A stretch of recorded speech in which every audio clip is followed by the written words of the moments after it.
Welcome to the Young Turks. I'm Anna Kasparian. You guys know I'm freaking out. Emma Vigeland, co-host of The Majority Report and a former TYT employee, good friend of mine, good friend of the show, Emma Vigeland. Thank you so much for joining us. Well, thank you so much for having me after all of this time. You know, I mean, I know that you and I left on horrible terms. So, I mean, it's been a bit of work getting back here, but I'm glad we were able to put aside our differences. Well, Emma, I will say it is impressive how you've managed to build a successful lane for yourself in this competitive media landscape by not only leaving TYT, but not attacking us immediately after leaving TYT. It almost seems as if you have interesting things to say and you have some talent, you'll find your place in this landscape. But anyway, obviously, it's so good to have you. And I saved a story specifically for you because the India Walton story out of Buffalo, the mayoral election there, was something that we were being asked to cover yesterday. But I was like, nah, I want to get a New Yorker up in here to discuss. I know you've been following these local races. And everyone, please check out The Majority Report, where Emma is working as a co-host along with Sam Cedar, doing really great work. I always enjoy watching the show whenever I get a chance to watch. It's just really, really great work. But without further ado, Emma, why don't we get to that India Walton story that I really want to tell the audience about, and I can't wait to hear what you have to say about it. All that we are doing in this moment is claiming what is rightfully ours. We are the workers. We do the work. And we deserve a government that works with and for us. India Walton, the socialist candidate for mayor out of Buffalo, New York, is now the presumptive winner of that mayoral race. She has beat the Democratic incumbent and is poised to win, considering the fact that this is a heavily Democratic area. She will be the first socialist mayor in Buffalo, New York since the 1960s, but also the first female mayor of New York. And usually we'll hear from corporate Democrats focus on the identity portion of candidates without talking about the actual substance of the candidate. In this case, we have someone who is full of incredibly important ideas, someone of substance, but more importantly, someone who has the right class analysis in determining which policies are necessary for the people of Buffalo, New York. Let me give you more details about her. India Walton is a nurse and community activist who ran with the support of the Democratic Socialists of America and the Working Families Party. When the Associated Press called the race Wednesday morning, that was yesterday, Walton was leading Byron Brown, a longtime member of the Democratic establishment, by 7 percentage points, or by about 1,500 votes, with all of the in-person ballots counted. I want to go to this next video of her reaction to learning that she had won in this primary race. Let's take a look at what she told her mother. Mommy! I won! Mommy, I'm the mayor of Buffalo. Well, not till January, but yeah. Like, yes! Oh my God. Yes, Mom! I won! So awesome to see that. Like, when you're in this atmosphere of faux emotion and pandering to people, it's really nice to see real individuals run for these local races and win and also express themselves in an authentic way. But more importantly, this next video gives you a sense of what she stands for as someone who plans to fight for working people in New York. Yourself a socialist? Oh, absolutely.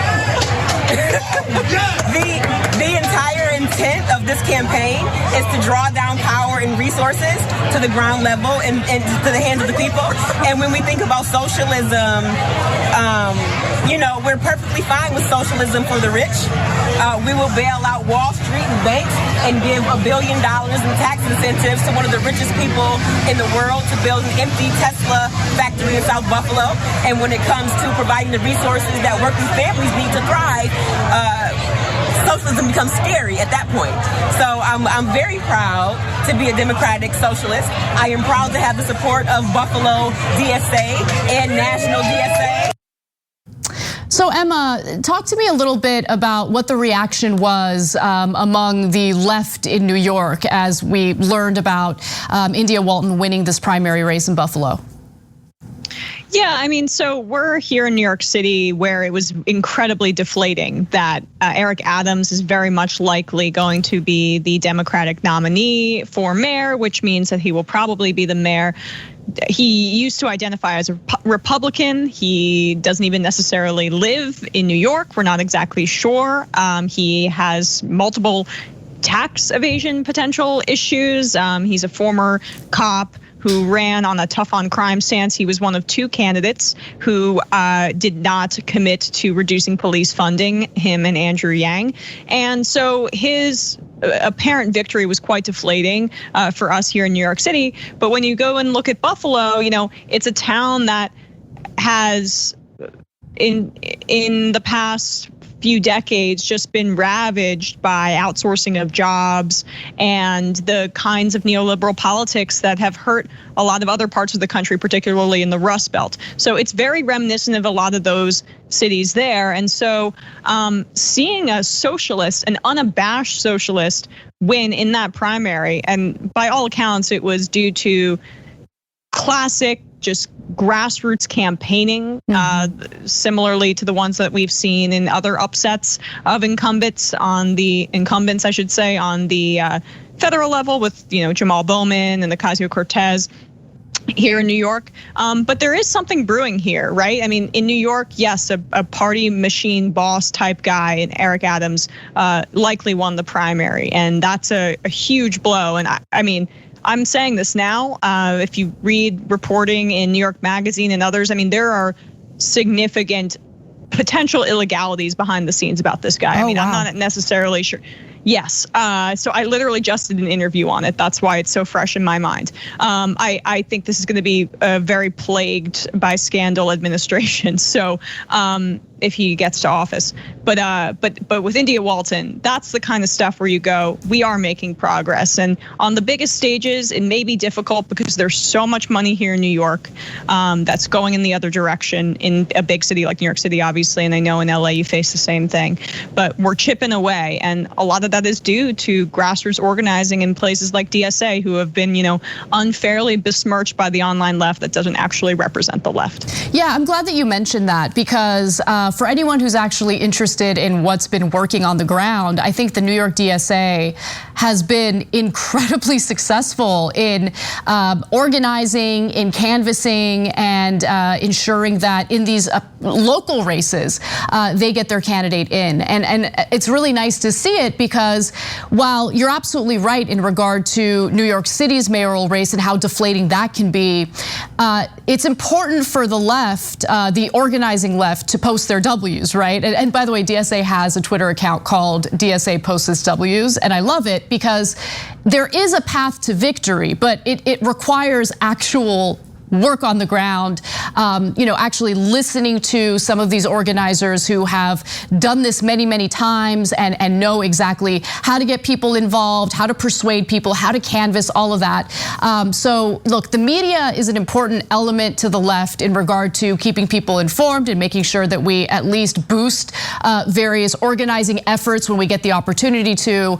But the real ground game has been successful in New York, and I want people to focus on that whenever we feel pretty powerless, because oftentimes, especially with recent developments on Biden's infrastructure bill, we can certainly feel pretty powerless, but there are paths to victory, and this particular mayoral race is one example of that. Now, just getting back to Byron Brown, the Democratic incumbent in Buffalo, he seems to refuse to concede. So Brown, who once led the state's Democratic Party and is a close ally of Governor Andrew Cuomo, declined to concede on Tuesday night, despite the margins separating him from Walton.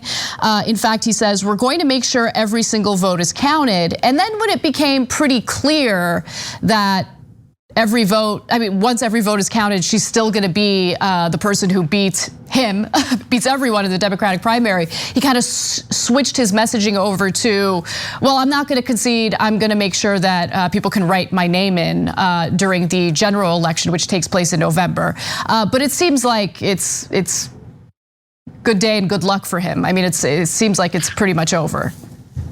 Well, I mean, good. I'm happy because, one, this is super reminiscent of what Crowley tried to do in the aftermath of being defeated by Ocasio-Cortez.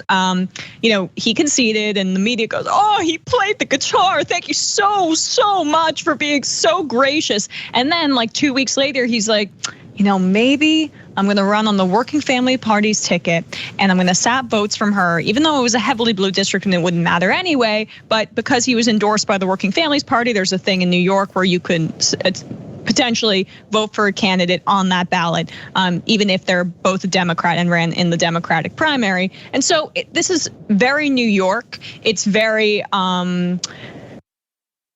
reminiscent of a lot of the tactics that we see from someone like Andrew Cuomo, from someone like Joe Crowley.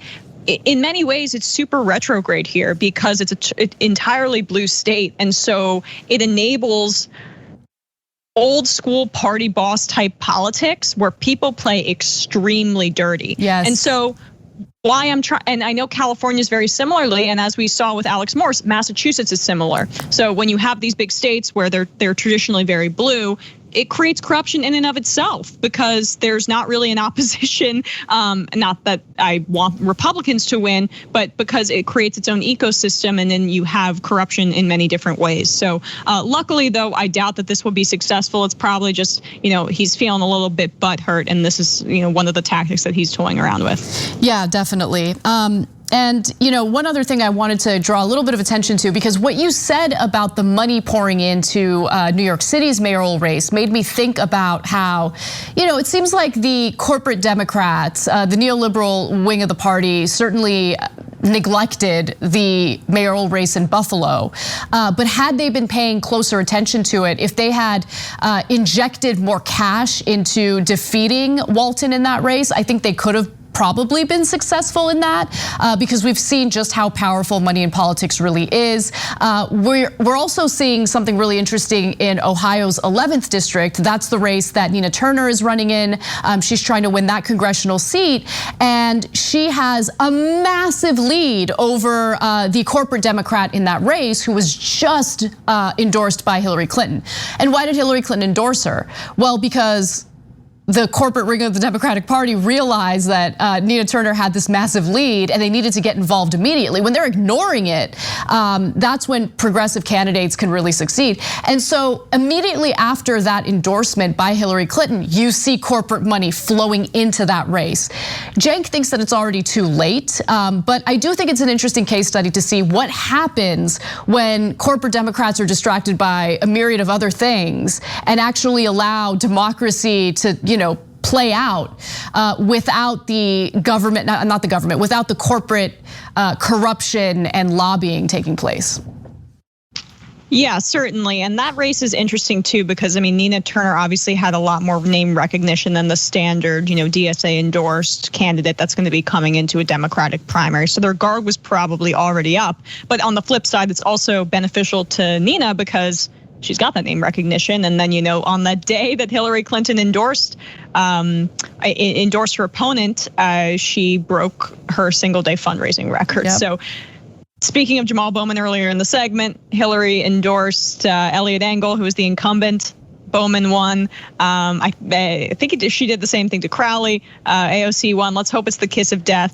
And she's 3 for 3 here. I would love that. Totally. If she were to endorse me, if I ran for anything, I'd be like, no, don't curse me. Don't curse me. I don't want that endorsement. And by the way, she would never endorse me, exactly. Which is good. It's a badge of honor. Anyway. Right. All right. Well, let's move on to some of these updates on the infrastructure bill.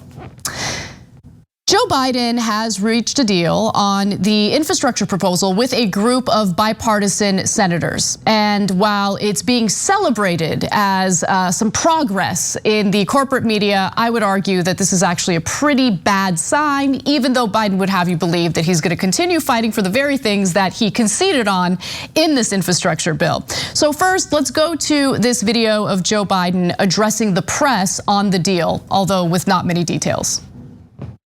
We have a deal, and I think it's really important. We've all agreed that none of us got what we wanted. I clearly didn't get all I wanted. They gave more than I think maybe they were inclined to give in the first place. But this reminds me of the days we used to get an awful lot done up in the United States Congress. We actually worked with one. We had bipartisan deals. Bipartisan deals means compromise. We agreed on infrastructure. We made serious compromises on both ends. There is, and they'll give you the numbers. But they did not, and I understand their position. Republicans and this group did not want to go along with any of my family plan issues, the child care tax credits, the human infrastructure that I talk about. And that we'll see what happens in a reconciliation bill in the budget process.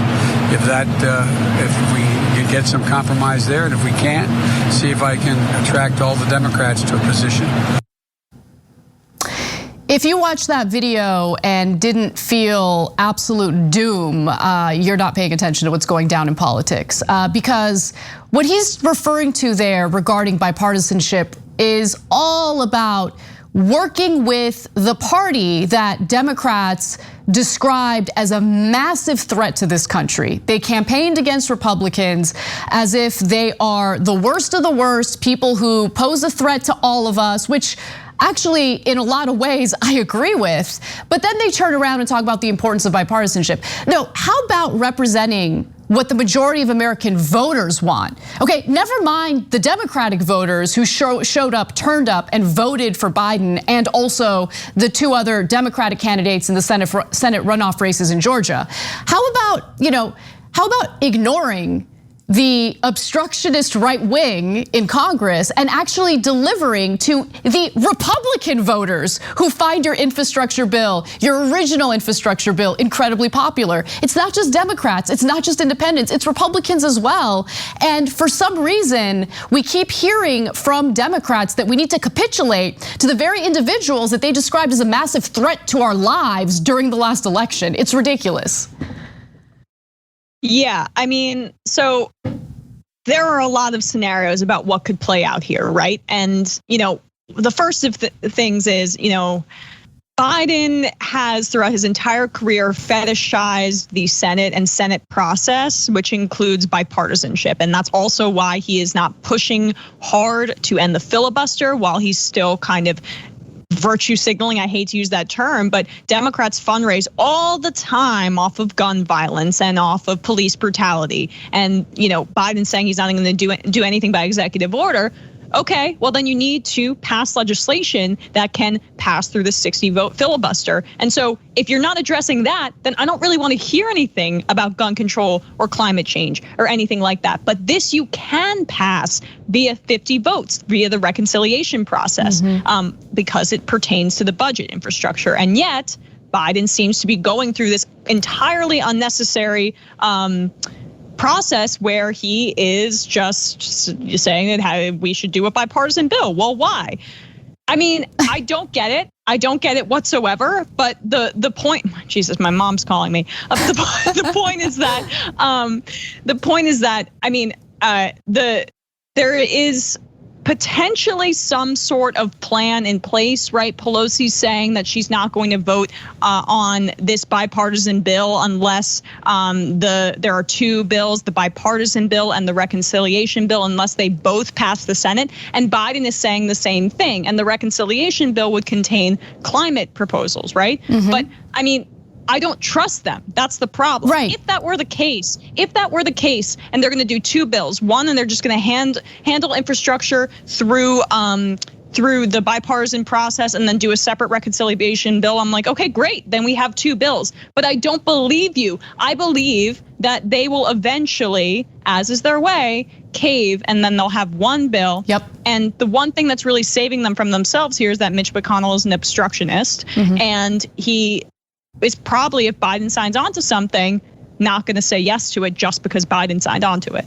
So let's unpack everything that's going on, because I agree with your analysis and certainly with the part where you're skeptical of the Democrats actually passing a second bill through reconciliation. So first, what were the concessions? Everything, basically. Everything that we heard Republican lawmakers would agree to is what they're gonna get. Everything in regard to taxes remains unclear, because remember, there's been a lot of debate about the so-called pay-fors.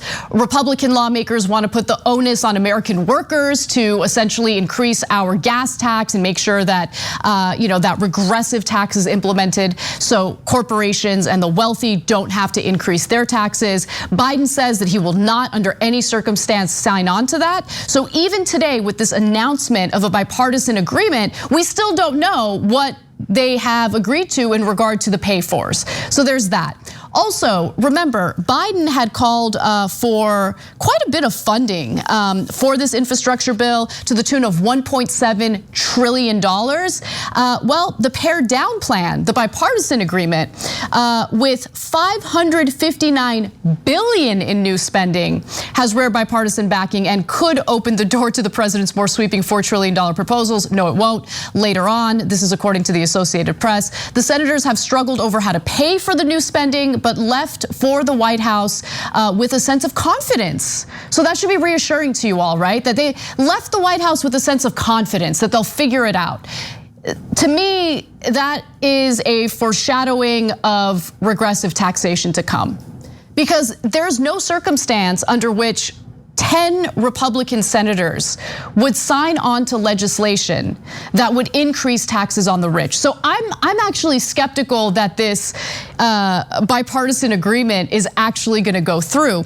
Then you get to the second part of it, which is, all right, well, we've made all these concessions to Republican obstructionists in the infrastructure bill, but what we're gonna do is we're gonna pass all of our other priorities through a second bill, and we'll do it through reconciliation, which doesn't require 60 senators to vote in favor of it. We can do it through a simple majority. Well, here's what Pelosi says. Pelosi on Thursday welcomed the bipartisan package, but she warned that it must be paired with the president's bigger goals now being prepared by Congress under a separate so-called budget reconciliation process. And then she was quoted as saying, this is important. There ain't gonna be a bipartisan bill without a reconciliation bill. And Biden said something very similar. I expect that in the coming months, this summer, before the fiscal year is over, that we will have voted on this bill, the infrastructure bill, and as well as voted on the budget resolution. But if only one comes to me, this is the only one that comes to me, I'm not gonna sign it, it's in tandem. He's making it very clear that he needs to have both bills done simultaneously, one through a bipartisan vote, allegedly, the other through reconciliation, which will include things like childcare, free public college, some of the human infrastructure components of his original proposal that was rejected by Republicans. But in order for that to pass through reconciliation, Emma, wouldn't that mean that we would run into the same issues we ran into with Sinema and Manchin, not wanting to support the bill because it's not bipartisan enough? And I'm talking about the second bill. Yeah, and the second bill is the one that's the most likely to be axed, because what people don't realize is that as time passes, these things get less likely to pass because we are getting closer and closer to the 2022 midterms, and these representatives and these senators are less likely to take tough votes. So, we don't have all the time in the world here. And by the way, a 50-50 split in the Senate, there are very old senators, and I'm not being morbid here. Somebody could pass away, and it's not a given that they're gonna have this 50-50 split. So, I mean, there should be an effort to get this done as quickly as possible, and yet we're doing this elaborate dance, seemingly for the benefit of two people, and that's Manchin and Sinema. But there are more people than that. There's Mark Warner, there's John Tester, there are other senators on this ridiculous, moderate, corrupt train, honestly, who essentially want the package to be small and answer to people like the Chamber of Commerce and other parts of industry, although largely infrastructure is fairly well accepted by I think corporations, and that's probably why Biden's targeting it first. But that's the problem, is that, if this dance works, Biden looks like a genius, right? Where, they were never going to accept the bipartisan infrastructure proposal anyway. So maybe we'll do 2 big bills through reconciliation, and Manchin and Sinema will see the light that they were always unreasonable from the start. I think that's honestly what the optimistic take is on this, but I don't think it's going to happen. And the doomsday scenario is that Biden feels the pressure to pass something going into the midterms. McConnell obstructs effectively enough, and the only thing we get is a skinny infrastructure bill. And then the second part is abandoned altogether, which deals with all of the human components, which is the number one thing that someone like Mitch McConnell and the Republican Party does not want the Democrats to do. One, because he wants to destroy the social safety net as much as possible ideologically, and that's what his donors tell him. And 2, it would be a successful political win because these things are popular, including elder care. You have Republicans going on air railing against elder care isn't a part of infrastructure, as if the average American cares what the actual definition of infrastructure is by Washington standards. I know. They're all about the elder care part. So there are a lot of moving parts here, but I am concerned about the direction this is going, no doubt. Absolutely. Well, we'll keep you guys posted on any other developments, but for now we got to take a short break. When we come back, we'll show you exactly why passing a robust infrastructure bill is so important. Come right back.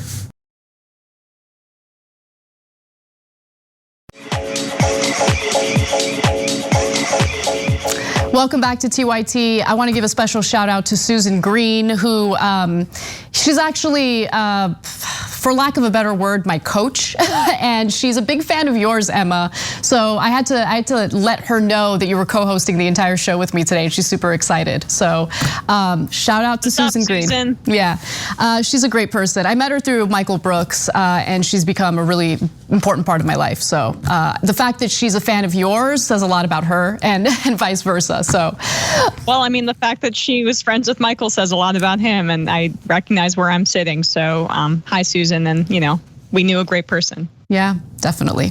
All right, well, we just talked about the updates on Biden's infrastructure bill. They're not really positive updates, unfortunately, but I do want to talk about why it's important to actually move forward with robust spending and focus on improving this nation's infrastructure.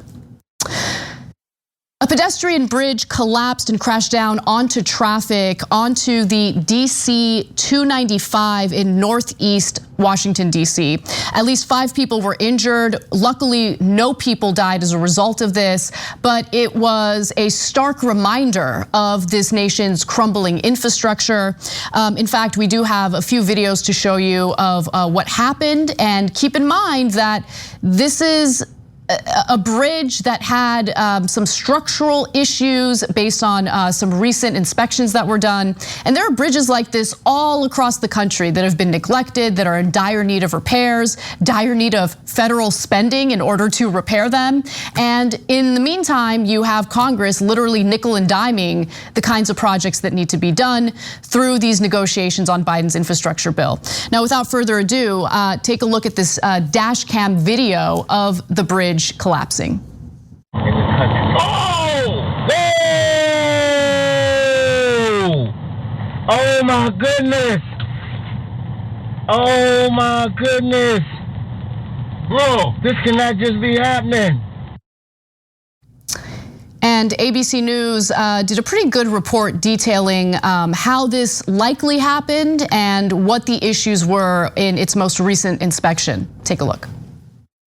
Tonight, authorities are investigating this terrifying scene, a pedestrian bridge collapsing onto one of the busiest highways in the nation's capital. Officials believe this truck slammed into the bridge, sending it crashing down. Drivers trapped in their cars, buried under the debris along I-295. We had a collision with the bridge right here, which separated the bridge from its mooring. The result of that collision caused multiple cars to be involved. And Rachel, everyone has survived this, and you've learned more tonight about a recent inspection of that bridge. Yeah, David, the mayor saying tonight that this bridge was inspected earlier this year and that everything checked out.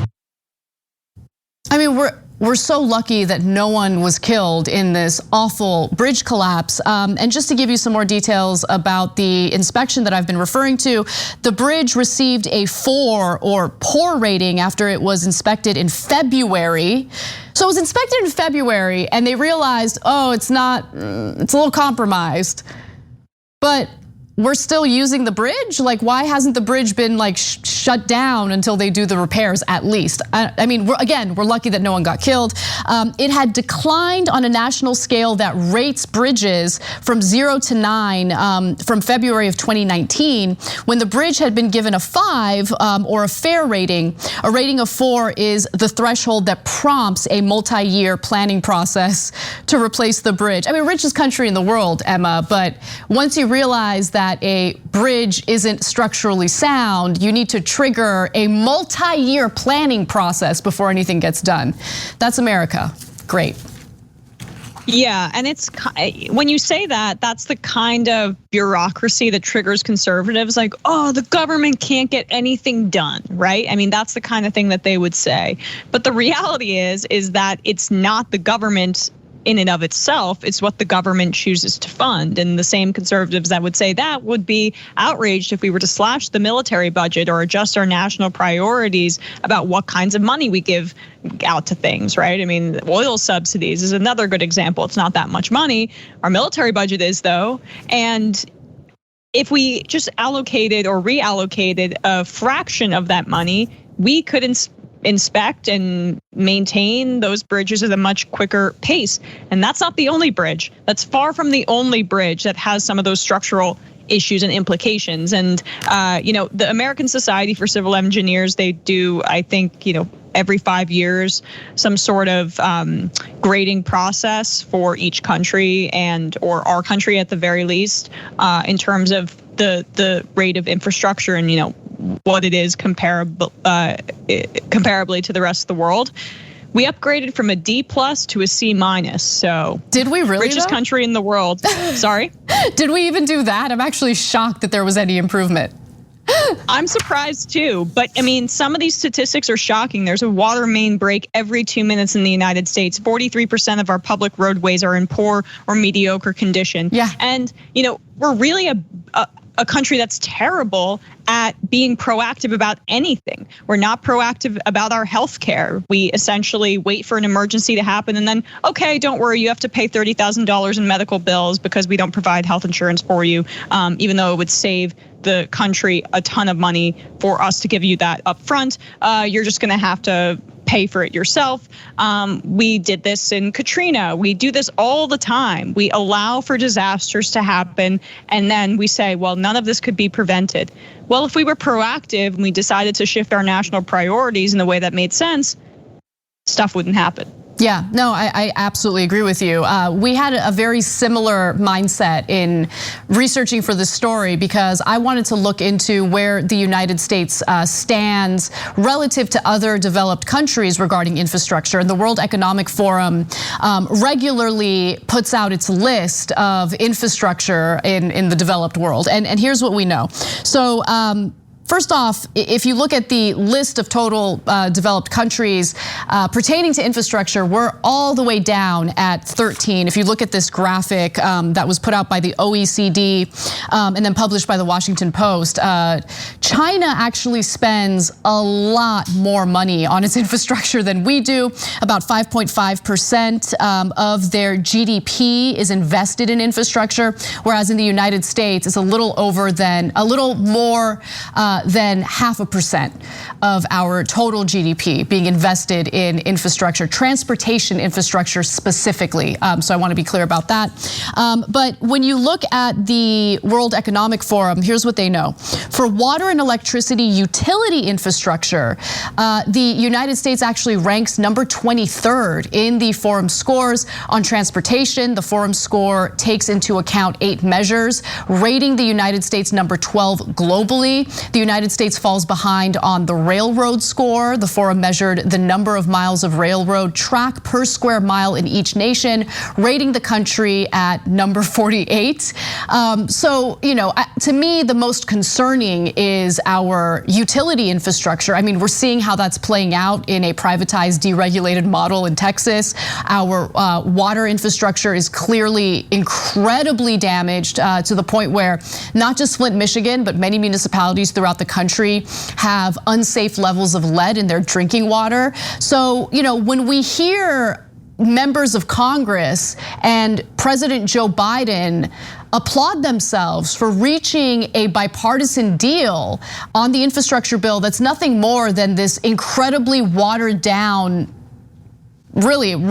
piece of legislation. And we don't know all the details of where all the money is even gonna go or how the money is gonna be spent. Is this gonna be a public-private project? Is this gonna be nothing more than another way of redistributing taxpayer money to private corporations and developers who inflate their prices and get rich off of these government grants?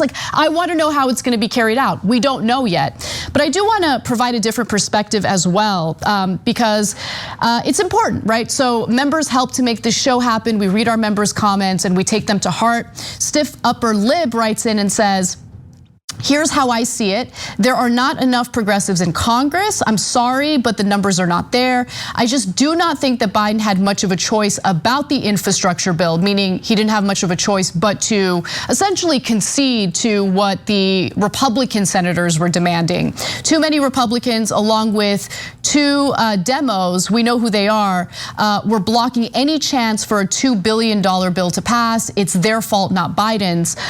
So that's certainly a perspective that gets represented quite a bit in corporate media and also legacy media outlets like the New York Times, for instance. It's important to share that perspective here as well and talk about it. Emma, do you want to weigh in on that perspective? Do you think that Biden really had no choice but to just kind of concede to Republicans here? Well, I mean, I think it's a fair statement. I do think it's fair because we don't necessarily know how touchy Manchin and Sinema are behind the scenes. I mean, Sinema's a psycho. Manchin is at the very least, you understand what he wants. He wants to appear like he's owning the libs and being a renegade in and of himself, just to kind of carve out a specific niche in West Virginia. But I don't agree. I think a lot of what Biden does, being a creature of DC, is a bit masturbatory, not to be gross about it. But I mean, this entire process, as you say, Anna, of reaching a bipartisan consensus, it's only meaningful because he ascribes meaning to it, and DC ascribes meaning to it. Is it bipartisan in how the American people view it? No. I mean, the original infrastructure package was around 80% in terms of approval. I mean, that's just not the reality. It's bipartisan in the office politics way. And why I say it's masturbatory is that we don't really care about that, though. And the American people certainly don't care about that. The American people don't care when things are bipartisan. They just want things to improve. And nobody's going to remember anything about the bill being bipartisan if our infrastructure continues to crumble, even though they heard, wait, I thought Biden passed this massive infrastructure package. Yeah. His legacy will be defined by the content of the bills he passes, not by the Senate processes that are plaguing him in the moment.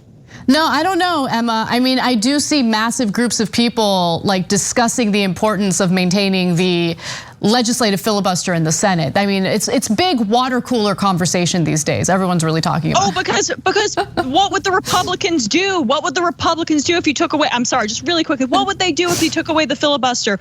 All they care about passing pertains to economic policy, tax cuts. They can already do that through reconciliation. So getting rid of the filibuster does nothing for them. What will they do? Pass a bill saying, oh, critical race theory is bad? Who cares? This is what we need to do. It's urgent. And I just had to put that out there because they've exhausted all their cards with the filibuster. Absolutely. Yep. All right. Well, we got to take a break. When we come back, though, we're going to discuss Honestly, a pretty shocking moment between the chairman of the Joint Chief of Staff, General Mark Milley, and Congressman Matt Gaetz. It's probably one of my favorite videos of the year. You don't want to miss it, so come right back.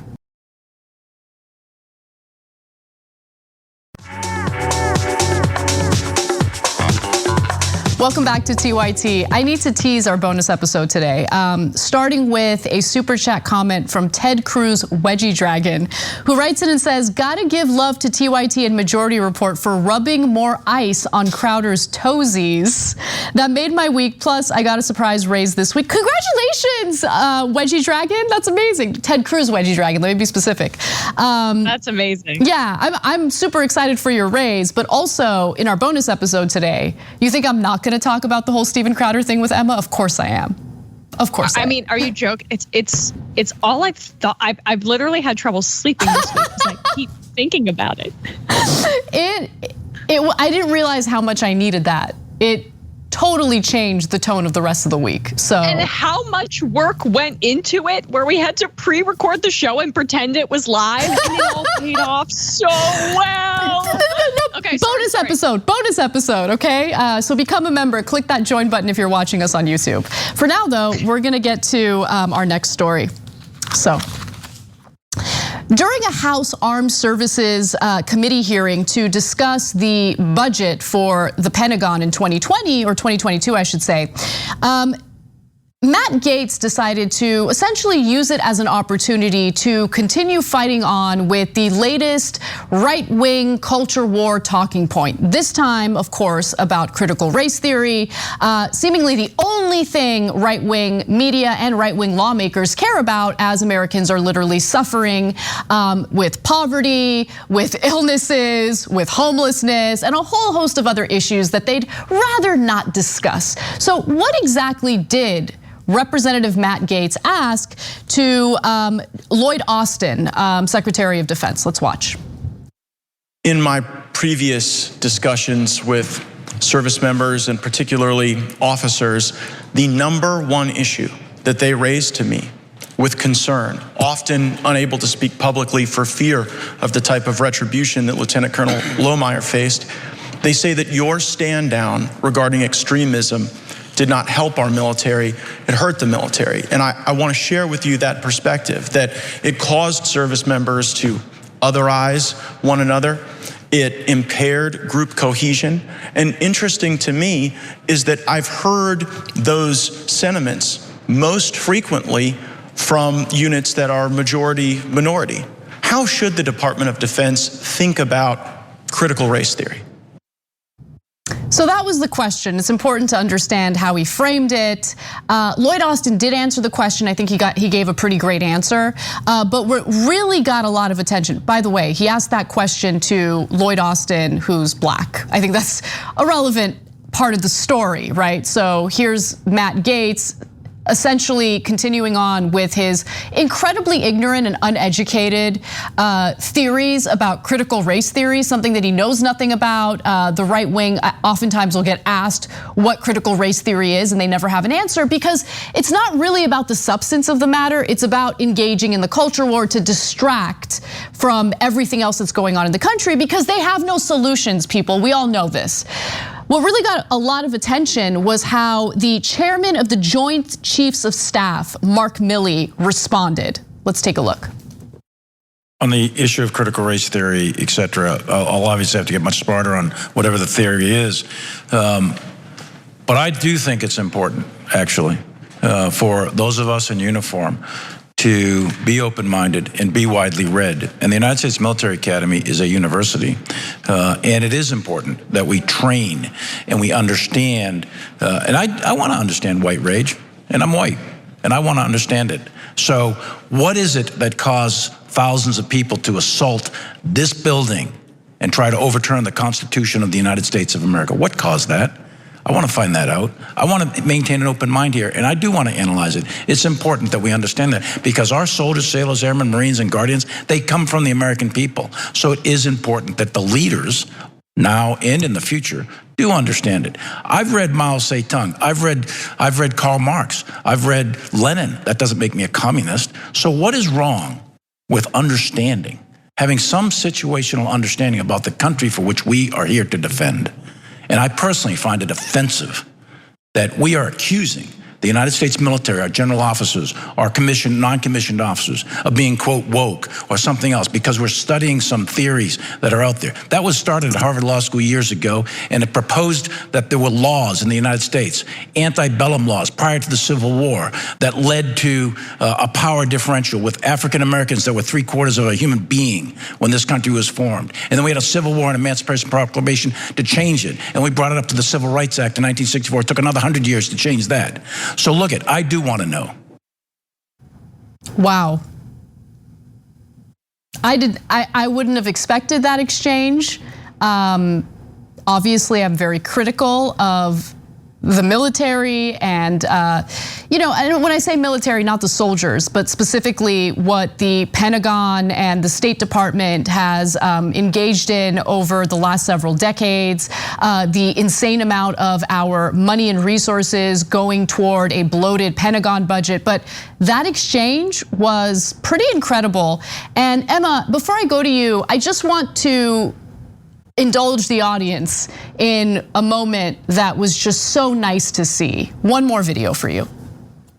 And I personally find it offensive that we are accusing the United States military, our general officers, our commissioned, non-commissioned officers of being, quote, woke or something else because we're studying some theories that are out there. That was started at Harvard Law School years ago, and it proposed. That was an open-handed slap, boy. That's what that was. That was Mark Milley, General Mark Milley, shutting down the ridiculous right-wing talking points that get recycled over and over again among GOP lawmakers and, of course, in the right-wing media. Emma, what do you think?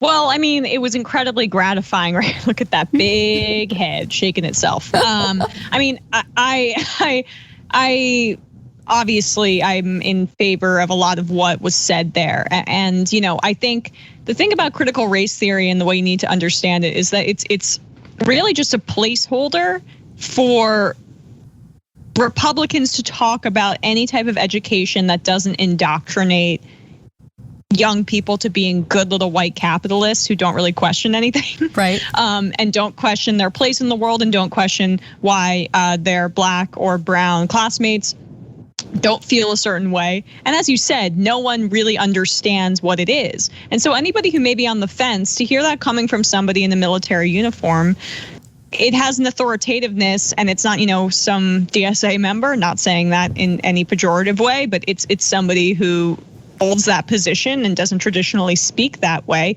I think it really does have a lot of value.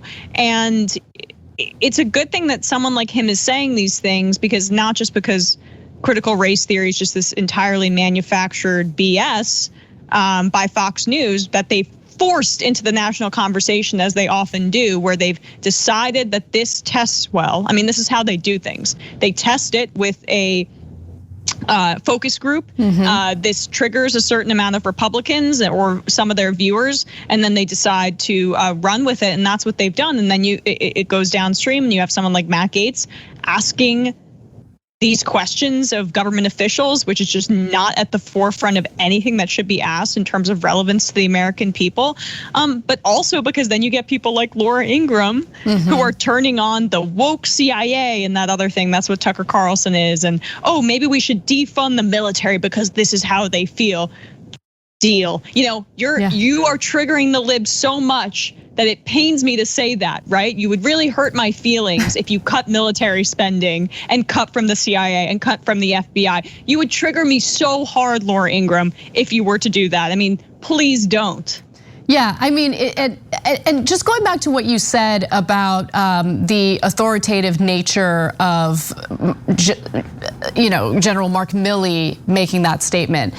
No, the thing that makes it so powerful is that It's an individual coming from an institution that the right wing has spent decades and decades portraying as one of the most important American institutions, a powerful part of American identity. I mean, if you dared to criticize the Iraq War, remember the talking point that we would hear from the right wing was that you're not supporting the troops, you're not supporting the military, they're fighting for our freedoms. I mean, it's happened recently with Colin Kaepernick kneeling during the national anthem to call out brutal policing in this country. The response from the right wing was, oh, you're being incredibly disrespectful to our military, to the soldiers who put their lives on the line to fight for our freedoms. And so to hear a person that represents that very institution essentially slap down Matt Gaetz and the rest of the GOP in their nonsense about critical race theory and their obsession with the culture wars was, yes, incredibly gratifying and certainly more powerful than what we would see in a tit for tat type debate in cable news, right, between two figures. So I love seeing that, and I especially love to see Matt Gaetz' disappointment and his shaking head. Hopefully he can shake his head to prison once we know what the true details are about the federal investigation he's facing for potential sex trafficking of a minor. He's being investigated for that. Let's not forget that point. Pretty sure he wants to distract from that as well. Well, when we come back from the break, I think it's worth giving you a little of Laura Ingraham's reaction to that exchange and what her threats are, which oddly enough, I'm totally into. We'll be right back. Thanks for listening to the full episode of The Young Turks. Support our work, listen ad-free, access members-only bonus content, and more by subscribing to Apple Podcasts at apple.co/TYT. I'm your host, Cenk Uygur, and I'll see you soon.